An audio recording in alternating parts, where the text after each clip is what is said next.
Hello and welcome to all the barbarians out there. I'm Joe, here with me is my co-host Dan, and joining us is the great Roy, who from Roy Reads Everything or anything. I mean, sorry, whoops. Uh, Hi. we'll start with by this axe I rule, and this is an interesting Kull story because it kind of, in some ways, marks the end of Kull to an extent, at least as far as Howard's. I don't want to like project something onto what Howard was thinking or something back then, but it marks the end period of when Howard was really throwing himself into the Thurian Age and into Kull, and begins to mark the period when he's moving to a new character because he would later rewrite this into Phoenix on the Sword and into. Here, I'll just close up my window. And the thing is, this marks the beginning of the Phoenix on the Sword period, the Conan period of Howard's literature, as he moves from one barbarian king to another. And yeah, so, but having read both, they're both very interesting stories. Though this is just going to be my opinion, and I think by this axe feels a lot more like a kind of a rough draft than Phoenix on the Sword, which feels very complete, like it. I don't know. We'll get to that when we get to it. But the other thing is that by this axe I rule was later used to a great extent for the Kull the Conqueror movie, which starred Kevin Sorbo. I only mention it because that's basically a enlarged version of this short story, and I've read the novel and it reads really well. But I still have a soft spot for more Howardian stuff. But um, yeah, but I believe Howard was also drawing inspiration from the Julius Caesar play, which I have read by William Shakespeare, where it you have a lot of emphasis put on the conspirators scheming to kill Caesar in that play, and it's a great play. And but Howard, who was a massive Shakespeare fan, because all men back then read a lot of Shakespeare, at least in the Anglosphere. I don't know how it is in a lot of parts of the Anglosphere. I still read some Shakespeare. Dan reads it, even though we're French. How about you, Roy? Where you are, do people read a lot of Shakespeare?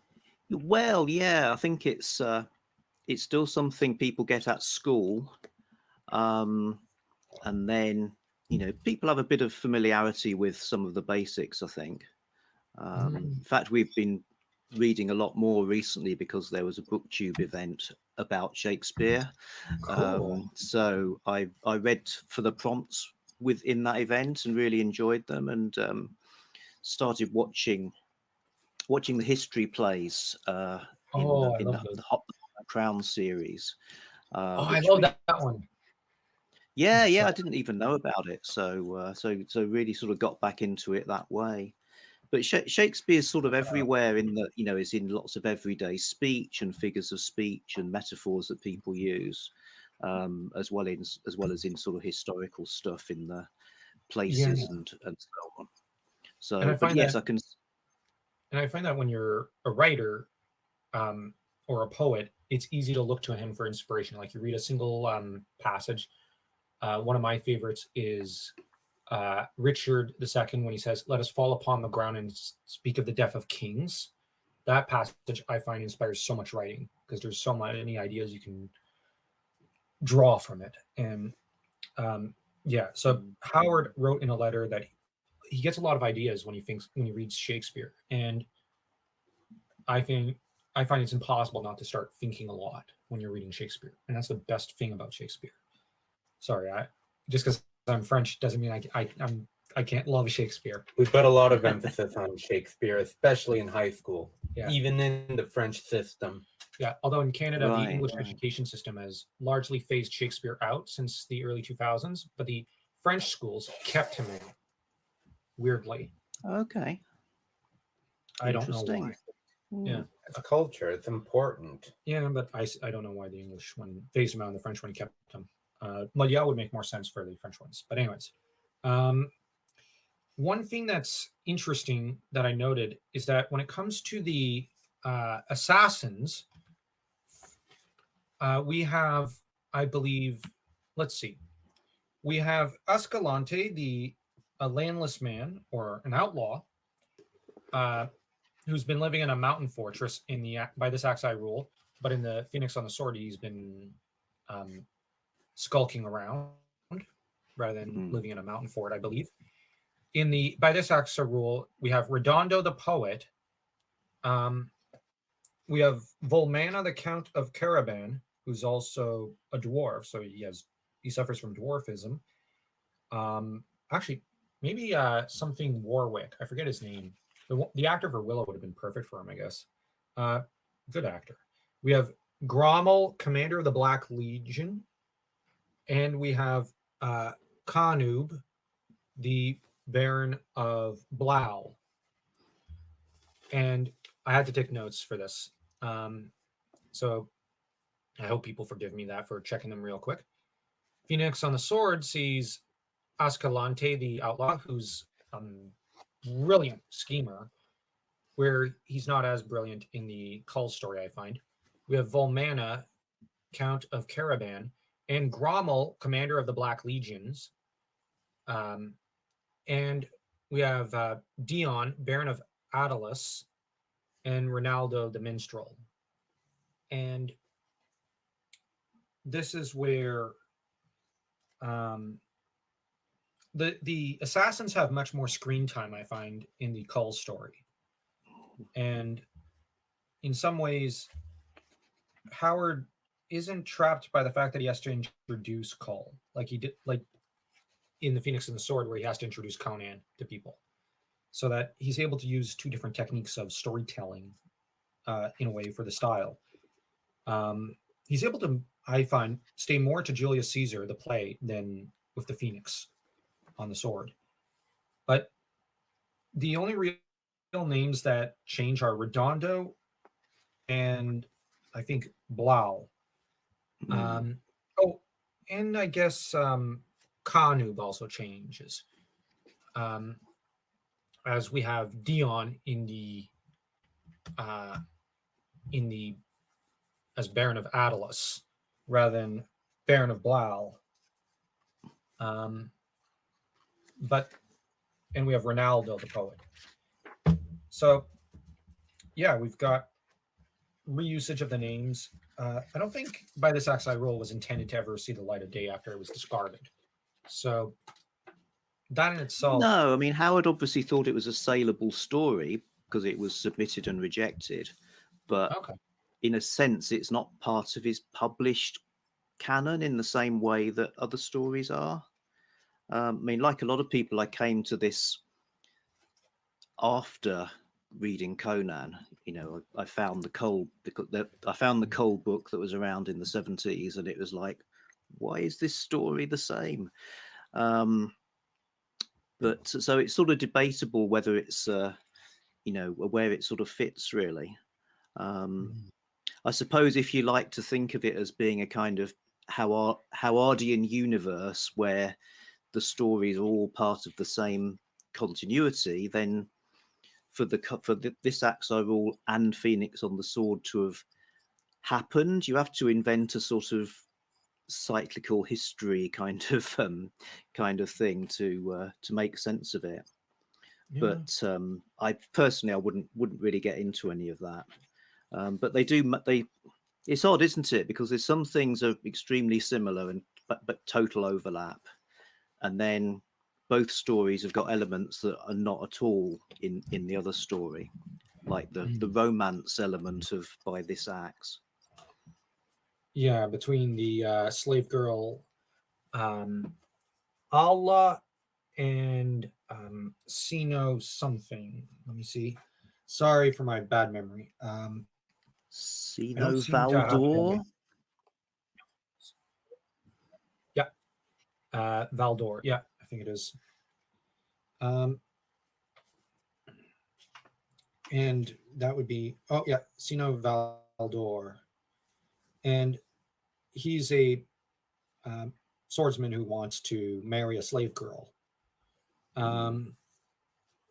And he can't because nobles are and slaves cannot wed each other, which this was actually a Roman law that was established by Augustus. So there's a reference there, I think. I only make the reference to some Roman history where Volusia is concerned because I think there's a lot of Roman inspiration where Volusia is concerned. Although Kull, arguably, he reminds me of, I think it's the Emperor Zeno from Eastern imperial history, or what I like to call the Greek imperial history, because it's more a Greek empire. Zeno was a barbarian, I believe, who claimed the throne, was cast down from the throne and reclaimed it, and was a source of interest to Howard, I think, at one point. So Kull's rule kind of has some similarities. Zeno was hated during his rule, but after his death, people came to realize he saved the empire and was integral to their history, which, yeah, so that's where, on the other hand, Aquilonia has its own Roman connection, but that's a slightly different kind of Roman connection. But this sort of law and the idea of the law codes being more powerful than the king is something arguably that's not from Roman history, though. That's more from Hittite history, which Howard was semi-familiar, like only loosely, I think, familiar with some of the research into that, because it was a new research at the time. But arguably, you could even look at Egyptian history with that, and a lot of Bronze Age history where many kingdoms had the idea that the king is not above the law. Like, he is, like the law code is like of Hammurabi, for example, binds everyone together. It is the energy field around which we all rotate around, so to speak. And like the king can make new laws, but you can't just destroy the old laws without like everybody's permission. So Kull cannot just change the law for Allah and Zeno like he wants to. He wants to help this couple, but he cannot. And by the time of by this axe I roll, in previous Kull stories, he's been in this mess to an extent before, where he's trying to help some other people, but the law forbids him, so he's bound a bit as what he terms a prisoner or a slave to the laws. And there's two ways of looking at what he later does with the laws. Given that he smashes the stone tablets and says, "No, I am king, but this is my scepter. By this axe I rule." And the only reason I'm saying there's two ways of looking at that is, on the one hand, you can look at it as, yeah, he's got to be able to have the power to help those who need his help. On the other hand, what is this, like, given law as a series of legal precedences, what does this say to future generations and future kings? Can't they do whatever they want?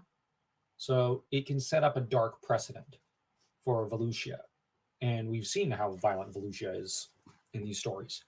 I'm one of those readers, I actually like the idea of a timeline. But on the other hand, I don't think this is the place to get into that, as you said. But on like the situation of the law codes is very complicated here. And Kull in this story is the king archetype, but he's not as in other stories he's very self-doubting and unsure of himself, and he's troubled, he's brooding.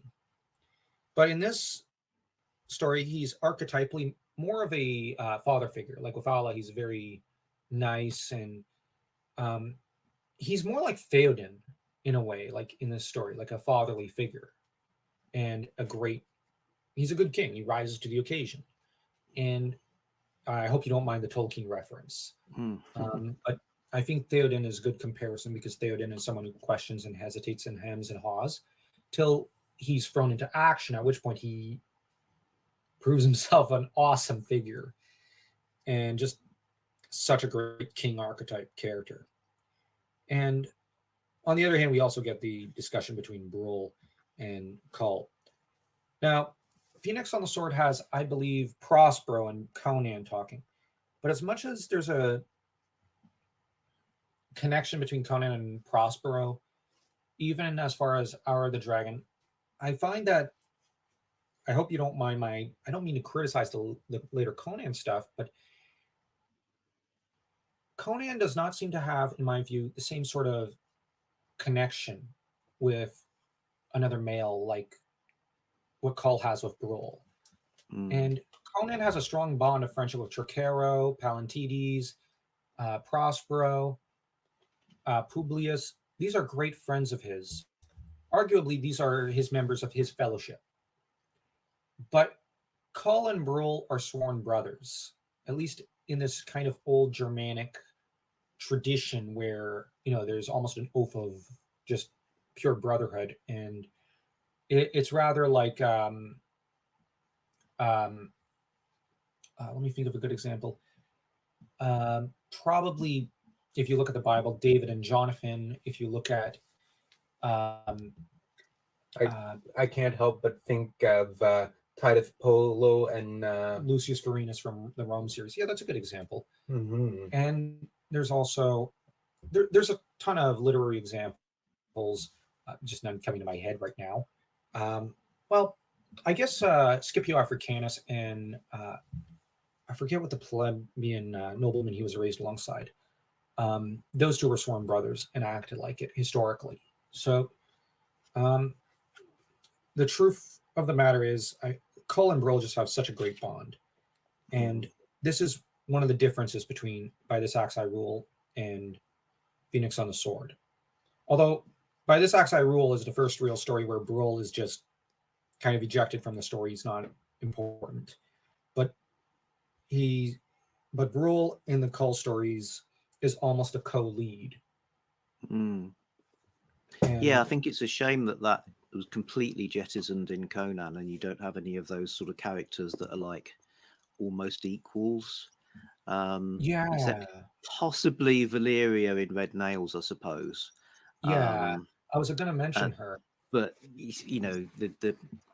you could probably make a bit of an argument that some of Brule is in Conan. It's not, Conan isn't just Kull with extra. Kull amped up. I think some of the ideas of Brule carry through into Conan as well, perhaps. I also not being pictish. I also can't help but think, the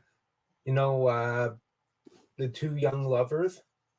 Here it is in Conan. You have Queen of the Black Coast in the beginning, where Conan caused a huge disturbance just to get a young couple together. But Conan's a wild spirit. Kull is more melancholic. He's not going to do something as over the top as that. No, I guess not. Although I think that with Conan, as to Valeria, the difference between Conan and Valeria's bond and that of Kull and Brule is that Conan and Valeria are very much lovers, whereas and when you read Red Nails, you do get a sense of the intimacy between the two eventually, because there's very obviously something going on. And I always kind of thought Valeria was like a female Brule in a way, just Aquilonian dressing and whatnot. But so I'm glad you make that reference. But I think Brule and Kull are there's a strong brotherly intimacy between the two. Like, I say intimacy, but like there's a very close-knit bond. And this might sound weird, but I always found that bond between the two was one of the most moving parts and beautiful parts of the Kull stories. Which that also probably brings a bit of an emotional bond between the reader and the characters, because there's an emotional part of the story. Yeah, although as to the assassins, there's another thing that I just remembered. I don't really have it in my notes on Conan, so I'll have to quickly check. But I don't think it really gets. No, you don't have to take it. I don't think it gets into this, but there's no real oath of Dagger and Flame, I believe it is, where the assassins swear a mighty oath, binding themselves together in conspiracy against Conan. Although I might be wrong, I do know they do swear a kind of oath, and that, let me see, Scarlet Citadel. Let me check my notes, and I'm only needing to check because I don't have any of this memorized, because I just can't seem to memorize most of the stuff. I can memorize a few quotes of Shakespeare, but not like entire chunks of dialogue and whatnot of Lord of the Rings and Howard's lore. Nope, they don't seem to swear a mighty oath like they do in the Conan, like in the Kull story, which this oath I do find interesting as a plot device, so that now I know a lot of people don't like to look at Howard's lore and look at it from a Tolkienian perspective, but I sometimes like to, because I just think that there's a lot more going on in Howard's literature than what most people think. So that I just think that oaths are a powerful factor, because Kull and Brule swear, that they'll win, and if one of them is about to lose, they'll gut the other, so to speak, in the Shadow Kingdom story. And oaths are often, in Howard's literature, from what I've seen, those who swear oaths either succeed in the oath or die along the way. And I've noticed that in a lot of his stories. And Tolkien follows a lot of the same themes and ideas here in that regard. You either succeed or you fail disastrously and you perish. And if you try to break the oath, that goes even more wrong with Tolkien. But with Howard, this oath to slay Kull is one that they swear, and obviously they don't succeed, but the fact that they feel they need to swear an oath to bind themselves to each other against Kull shows that they don't fully trust each other, and they don't feel at ease until they have this oath. But does this oath have any kind of real, like, metaphysical power, so to speak, over their destinies? Are they altering their fate, so to speak, and binding it together to either kill Kull or not, or die trying? Do you think that the oath has any kind of power within the narrative? Is my question, I guess. Okay, well, I think in the Cole story, the assassins are the main adversary. So making them seem as kind of potent and sort of dangerous as possible makes the story work.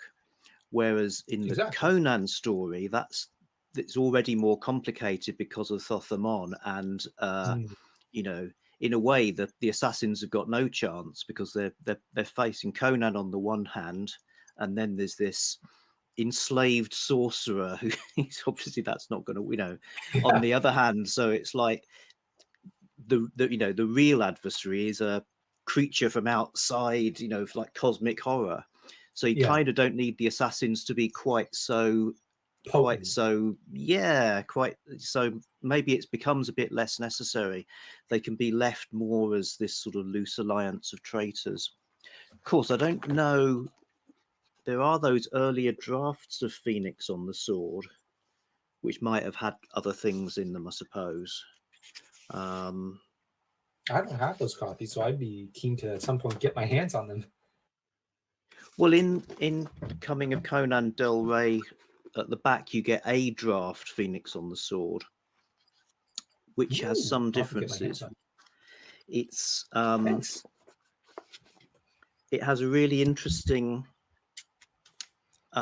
When we first meet Conan, and he's drawing the map and talking to Prospero, and then towards the end of that section, there's a part where talking about Cimmeria and how sort of grey and moody it is, and that goes on for like just about a whole page. So it's a paragraph in the finished published story, but you get lots and lots of stuff like that.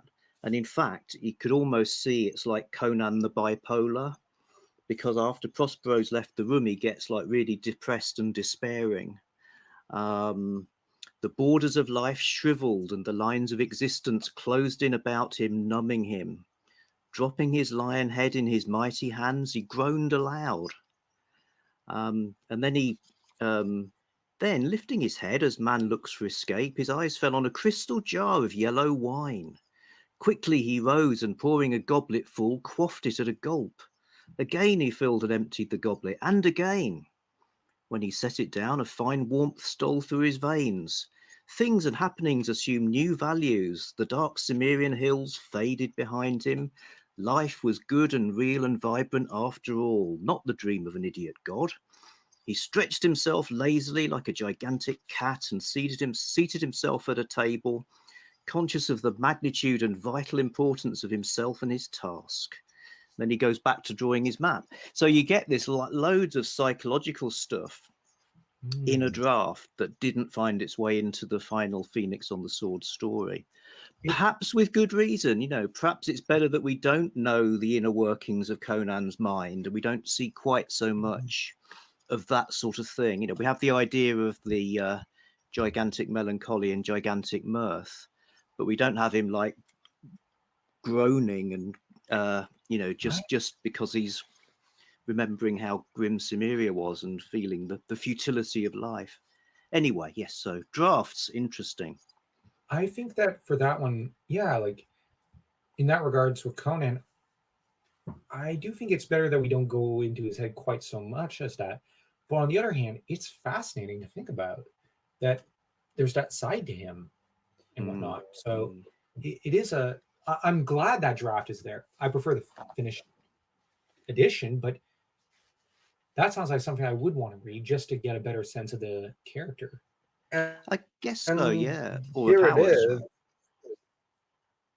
Yeah. Because here it is. Conan, he was a barbarian, a pirate, and whatnot.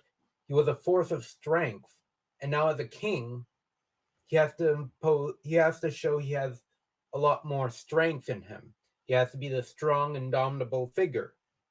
He can only ruminate about stuff like that in privacy. Yeah, but I think that that depiction of Conan, there's a lot more of Kull in there. That's a lot more of carried Kull. over. Yeah.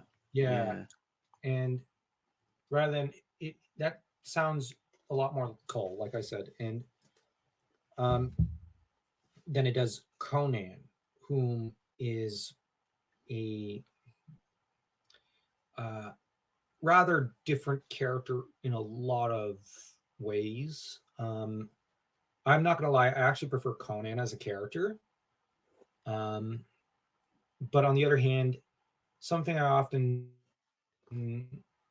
find depressing is that there's not more like Kull pastiches, because I find that there's so many Conan adventures that at this point they filled out every square inch of his life. I actually think they need to start relaxing on that, like with comics and books and whatnot. Okay, you've plugged all the in-between stories between all the short stories of Howard, and from them to Hour of the Dragon, with all these comic books and these novels and whatnot. Either write us a new Hour of the Dragon style epic adventure, like a grand Lord of the Rings type thing, or just you've filled out his story. You need to fill out the other characters and whatnot. Like you can't keep doing him because you've already done too much of him. We know every second of his life. You need to. What about Kull and Brule? What about Valyria? What about Trocero, or I don't know, other Cimmerians or something? I don't know, but that's often what I end up thinking. I think you're right, but certainly about Kull being the more contemplative character, because sometimes Kull almost seems like one of those sort of doomed Clark Ashton Smith protagonists, where they're just getting drawn into a sort of into the depths of kind of a sorcerous world, and it's not going to end well. And obviously that doesn't quite happen in the Kull stories, but it's just got a bit more of that vibe.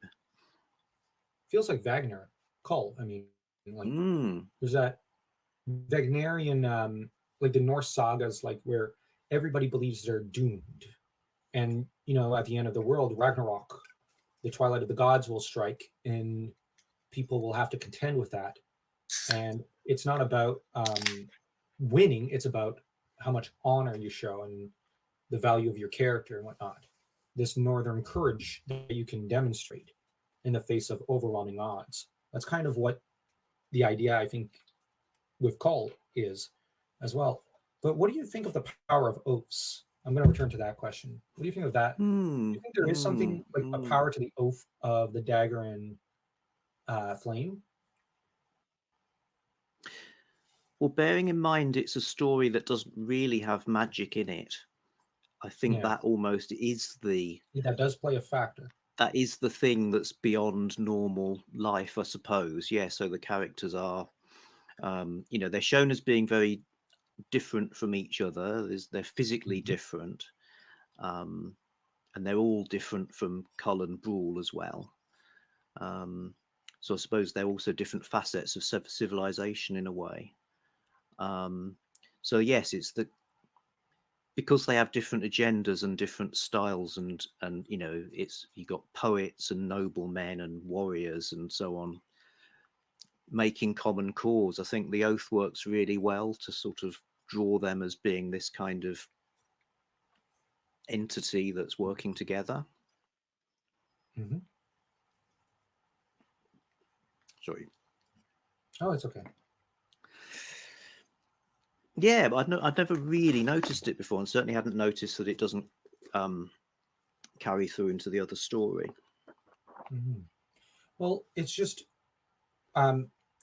when I also read Kull, I'm reminded of I don't know if you've read it, Children of Húrin by Tolkien. I haven't, no. Well, in there you've got Turin Turambar, who's bound by a curse, but he often swears oaths, and the more oaths he's there's him, and there's the oath of Feanor from the Elvish King Feanor. His sons swore a dark oath to take back the Silmaril, and the thing is, Turin's father ends up being one of the vassals to Fingon, who's best friends with one of the sons of Feanor, and this oath comes in to bite Turin in a way. You have other oaths that Turin swears directly himself, and it just one curse and one oath after another, just along with his own really bad decision making process, carries him to his doom. And this is one of the great epics of the Silmarillion. And in the Silmarillion, you have all these different characters swearing oaths, and suddenly their fate is altered from what like the entire story says. They were meant to go down a different road, but because they swore oaths, it now deviates them onto another path, and it curses them in a way. They have to try to fulfill the oath, and if they don't, they will suffer a terrible fate and they'll die. If they're lucky, they'll die. And usually it comes back to torment them in some way if they try to break off.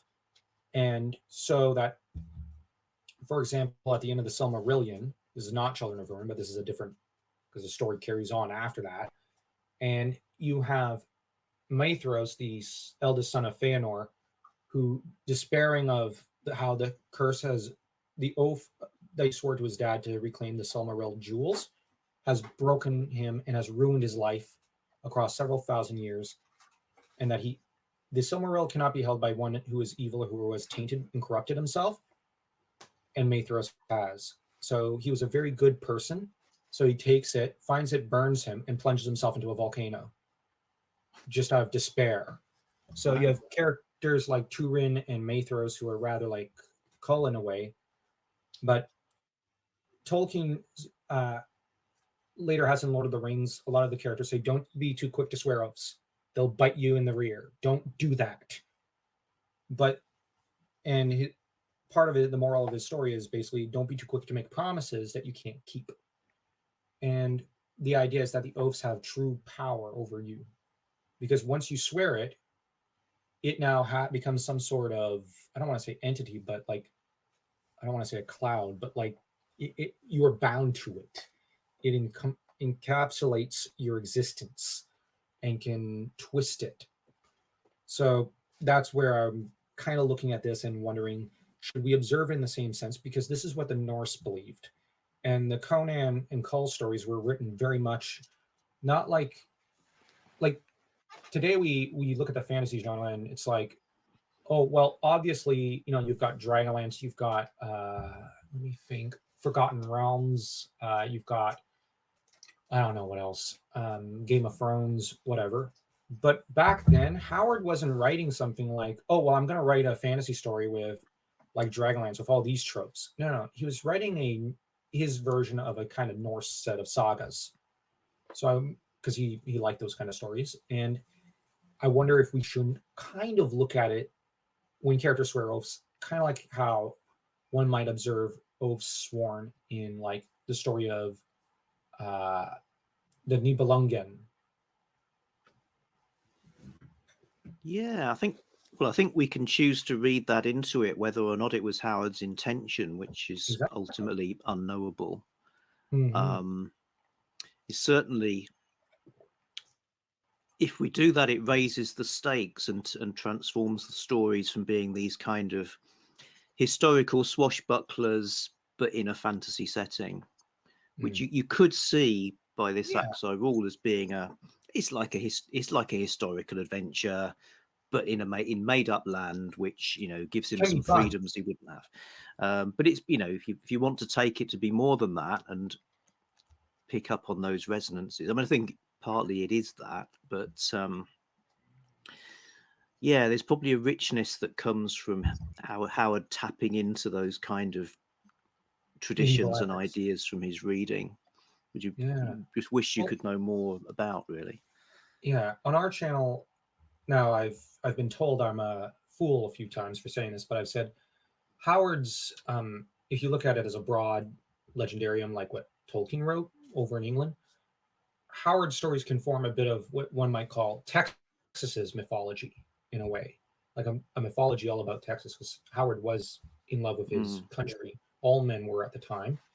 I'm saying that as a positive thing. Like it is a beautiful thing to love your homeland and the people that surround you. And I just like to look at these stories as the myths of Texas. But on the other hand, I think that if you just want to read it as a fun set of historic adventures in like Star Wars, like a long time ago in a place far, far away, that's fun too. What I like to do with our booktube channels is just propose different styles of reading. Not force it on people, just like, well, here's a different perspective, or we contradicted ourselves and just say, how do you think of this?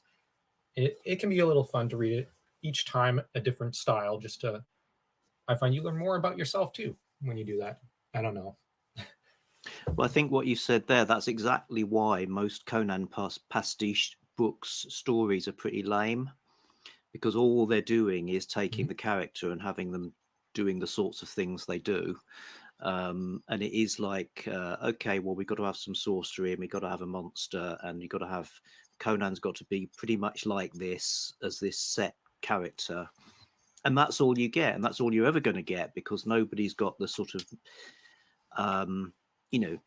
if Robert E. Howard had written like one more Conan story, he could have done anything because he's the creator. He could have killed him off. He could have had him, all sorts of things that would be in his gift.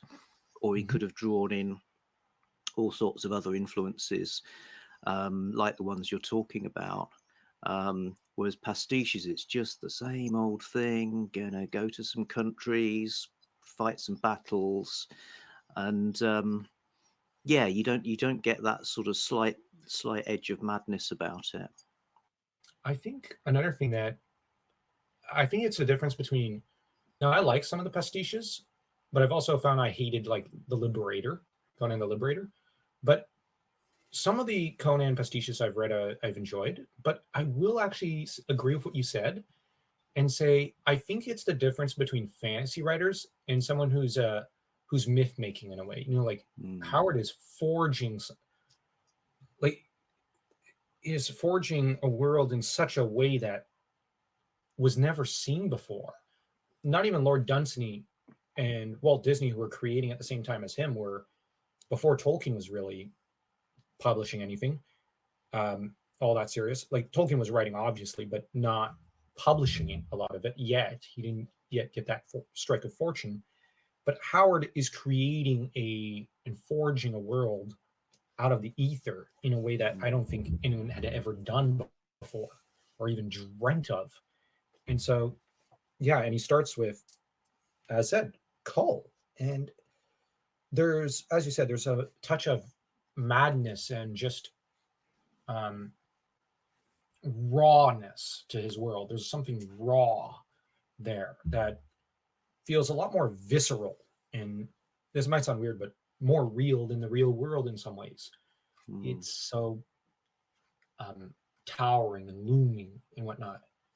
It's a very much like it definitely feels very different from modern fantasy, and there's no real tropes except if you read medieval lit and whatnot.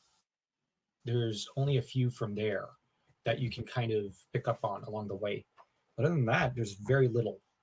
Like it's Howard is basically pioneering everything. But I'm actually going to say it might sound weird, but this is also why I think that given that the Conan pastiches are all in the shadow of Howard, I would rather have a Kull pastiche or 3 because none of Kull's stories are really fleshed out as much as the Conan ones. And I feel that this would allow writers and creatives to chart their own course, and there's a lot more openness to that, so that you can invent the rules in a way as you go. Like you can do what Howard did. I don't know if that sounds weird. You can't exactly do it, but you can as well. Although that said, but yeah, hope you don't mind that I somewhat disagreed, but also agreed. Yeah, that's good. Yeah. But then we've got the attempted assassination on Kull, and Kull ends up fighting them off really well, and we get a great fight scene. But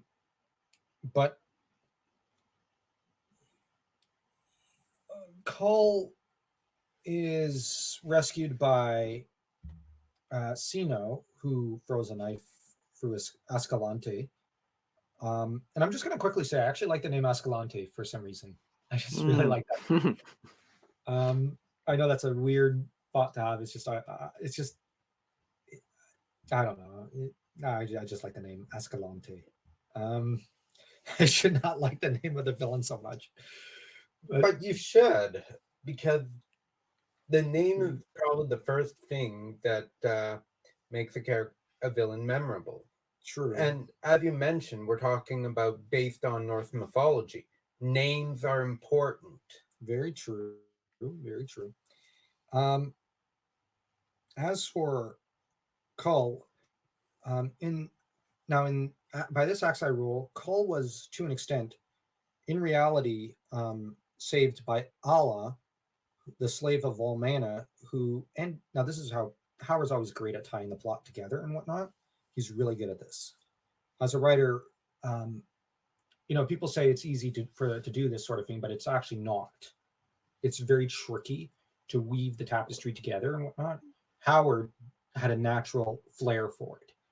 I like when I read Tolkien's drafts, there are some drafts where it's like, oh gosh, Tolkien, you're overcomplicating it. Obviously, you're struggling. You can't bring it all together.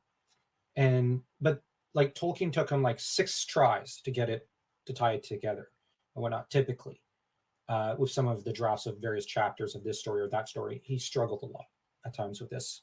Howard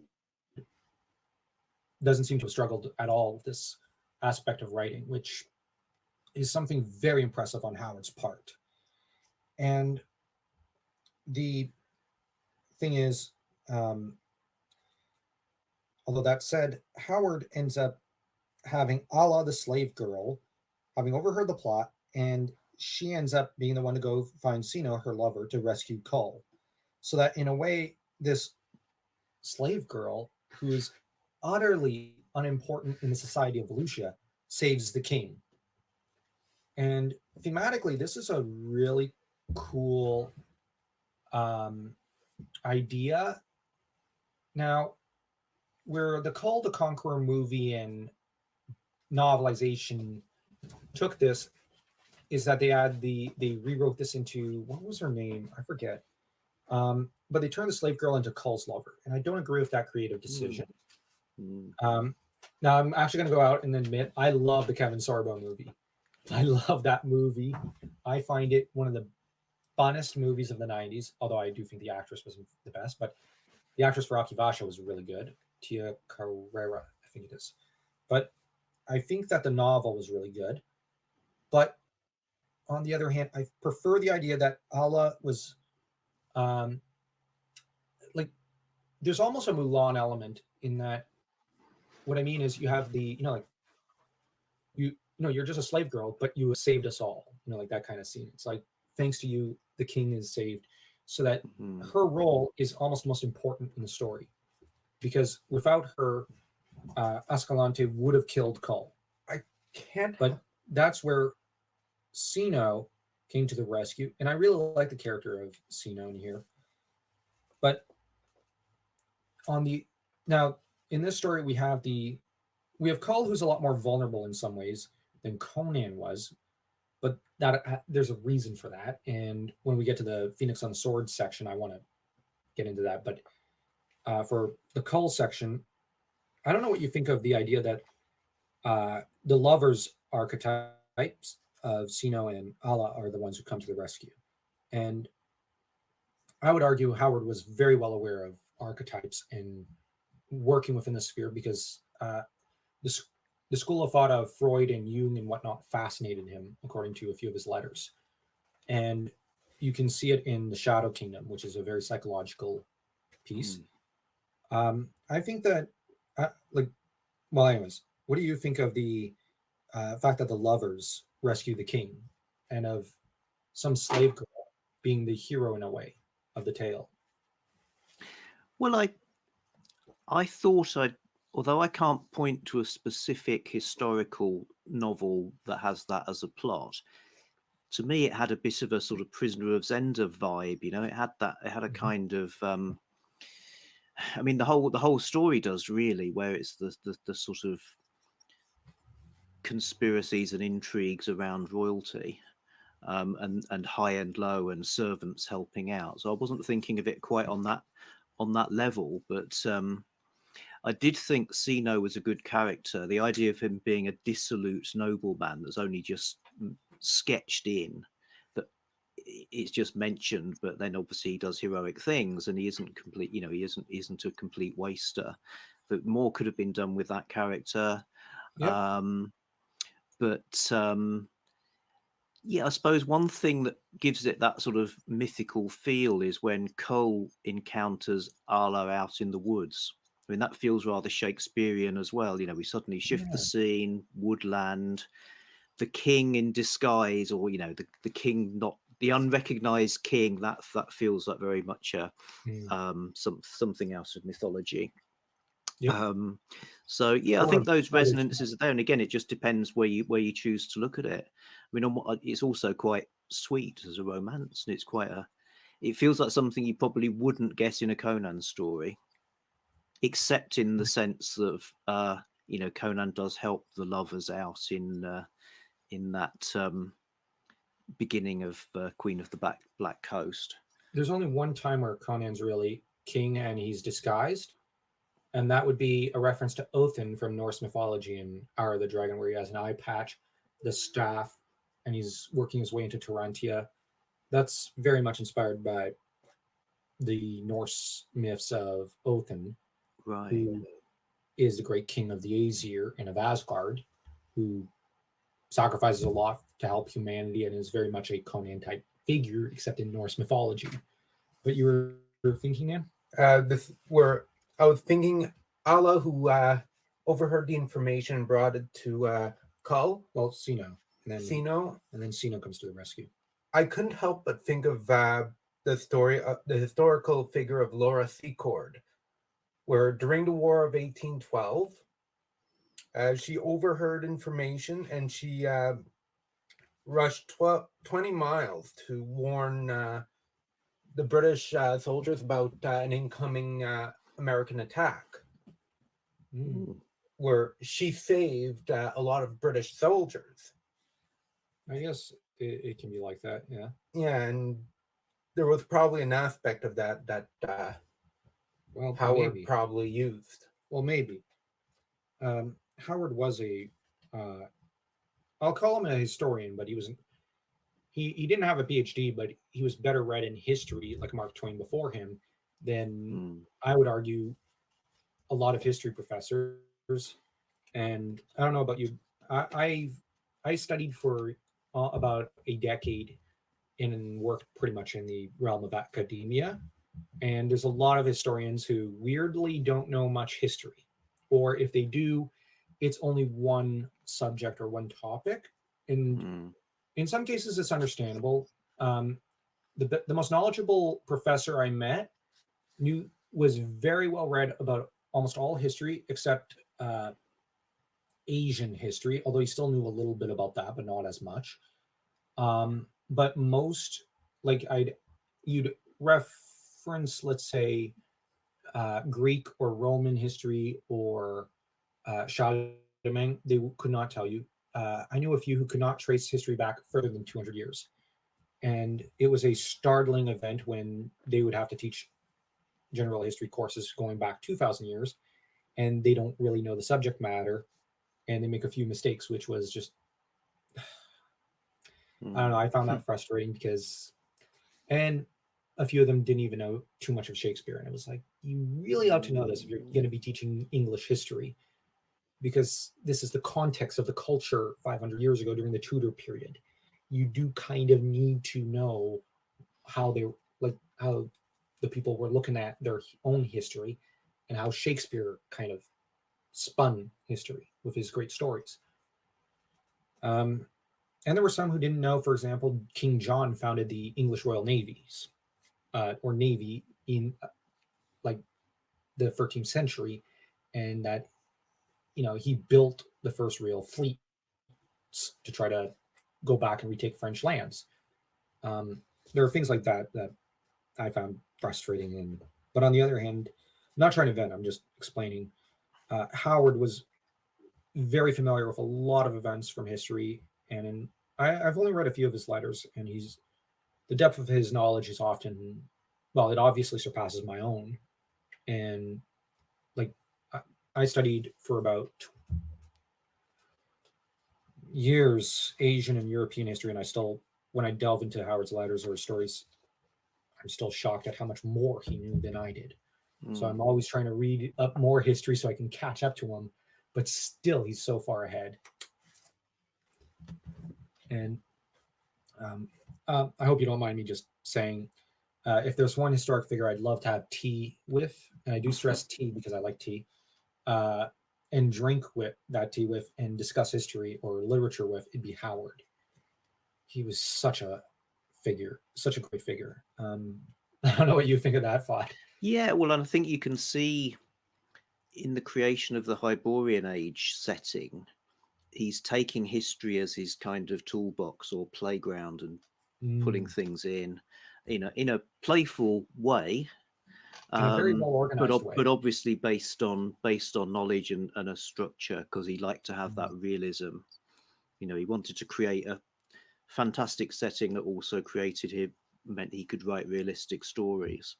And I guess he was kind of, didn't do all of that he didn't take a sabbatical to do that before he put pen to paper, but he created that, and that's a sort of richness that I think you can really, really, really feel, even though it seems kind of like,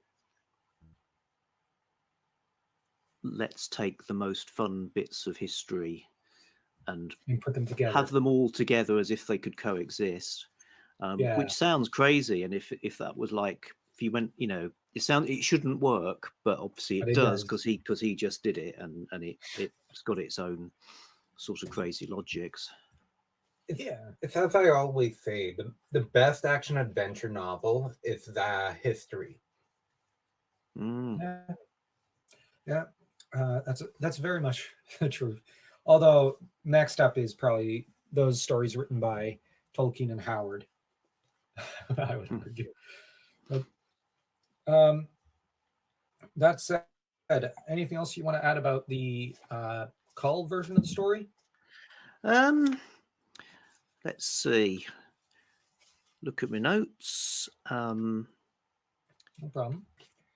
Yeah, I think there's a bit of a sort of build the hero stuff in the story, because although, like you say, Cole had already been created, obviously he does remind us, or new readers, of those sort of characteristics. And reading his kind of backstory, the fact that he'd been a slave, it sort of puts a bit of a gap between him and Conan, I think. And it also, him having been a slave might also be why he's so paternal with Allah, because yeah, he's sympathetic because he understands her in a way no nobleman ever will.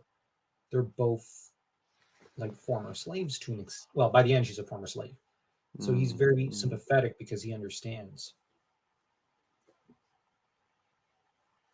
Yes, so it just occurred to me that Conan marries Zenobia, so there's a sort of elevating a slave aspect to the Conan story.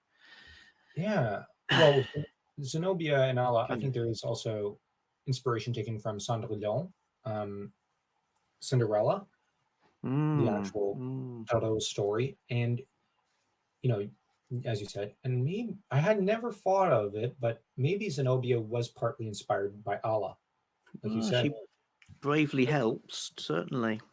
I remember my friend World of Conan, a channel we often pair up with for Hour of the Dragon streams, said that, well, we had discussed how maybe Zenobia was inspired by Noelle, I think it is, Howard's actual girlfriend.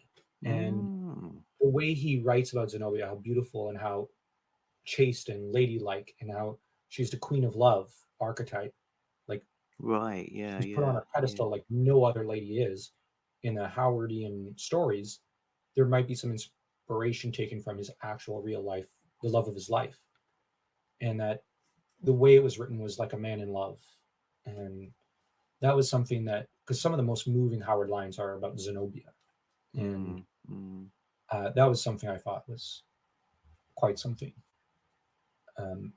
Because not like when we discuss with readers of Tolkien, they often say Howard doesn't have any sentimentality to his stories.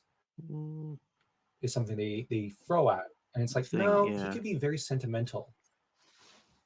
And the Zenobia lines are often what I throw at them, because I say, no, read the Zenobia lines from Hour of the Dragon. They're very sentimental and moving, and they're just beautiful. I don't know any other term to use. They're just moving. But yeah. And he has a bit more space in that story as well. Yeah. Being the novel. So yeah. Anything else? I was just thinking about the Cole and his sense of powerlessness about the rules and regulations and so on, and how that would probably resonate with pretty much anyone who's had the role of any sort of role managing people or working in an organization. So it's a bit like this is the Robert E. Howard School of Management, or the Sword and Sorcery MBA. Yeah. And it's a great moment when he shatters the tablets and declares his own power and cuts through all the rules. But in reality, of course, that could be very dangerous if it wasn't the right person. Yeah, because as I said, down the road in like a century, there's going to be someone who's going to take the wrong ideas from that. Yeah.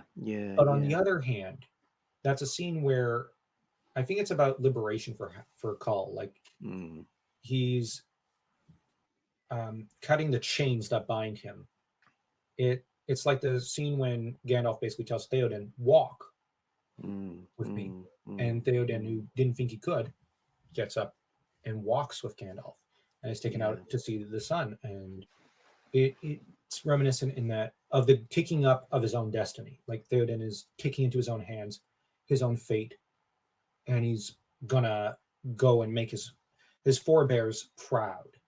and Kull is kind of doing that, except in a different fashion, I think. When it comes to breaking of the rules throughout the entire story, the laws were holding back the people, and the laws should be there to serve the people, not hold them back, not hold them down. So I wonder, like, now, real quick, Kull says good laws will stay, bad laws will be done away with. And if we consider also another element that would have been influencing people back then, including Howard, they were very familiar with the Bible at the time. And the Bible has, in the book of Exodus, Moses smashing the initial stone tablets on the golden calf. Now, I'm not saying this to preach. I'm just saying I think that's how it goes in that story. It's been a while since I read that part of the Bible. And what happens is Moses is then called back up to up the mountain. I think it's Mount Sinai. I can't remember. Maybe. And he's told by God, okay, I'm going to give you another set of tablets. Don't smash these ones. Not in so many words, but stop breaking stuff. And Moses goes down, taking the 15 commandments. And in the version of Mel Brooks, one of the tablets breaks and he declares 10 commandments for all to obey. I'm joking. I had to reference Mel Brooks. But the idea here is that the good laws are kept, the bad laws are discarded. So my question is, maybe another way of looking at it is maybe Kull is going to forge new stone tablets, ones which only include the good laws. And if maybe that's his role in a way, like looking at it in a Christian sense, maybe Kull is to Conan what Moses is to Jesus in a way. If you look at it that way, I'm not preaching, I'm just saying you could look at it as Kull's forging the laws for Volusia in the same way, Moses brings down the laws, or you have Hammurabi forging the laws, and later generations of that kingdom are doing different or abiding by the laws set for them by Hammurabi. And now Conan, by then Volusia is long gone and the laws are long gone. But if you look at Kull as a forebear to Conan, there's kind of that influence, as Kull does smash a set of stone tablets like Moses and maybe forges new ones. That's what I'm proposing. Like, I don't know, but if Howard had written more Kull, maybe we would have seen new stone tablets. Maybe not. I don't know. Yeah, and also as readers, we know that civilization is ultimately doomed because it's got Atlantis as part of it. So there's that sense of sort of ultimate fatalism, I suppose, built into the whole thing. This is the first part of a lengthy podcast comparing By This Axe I Rule and Phoenix on the Sword. If you've enjoyed it so far, don't forget to check out Roy Reads Anything. The link to his channel will be in the comment section down below. And don't forget to smash that like and that subscribe button as though you were Kull taking down a snake man.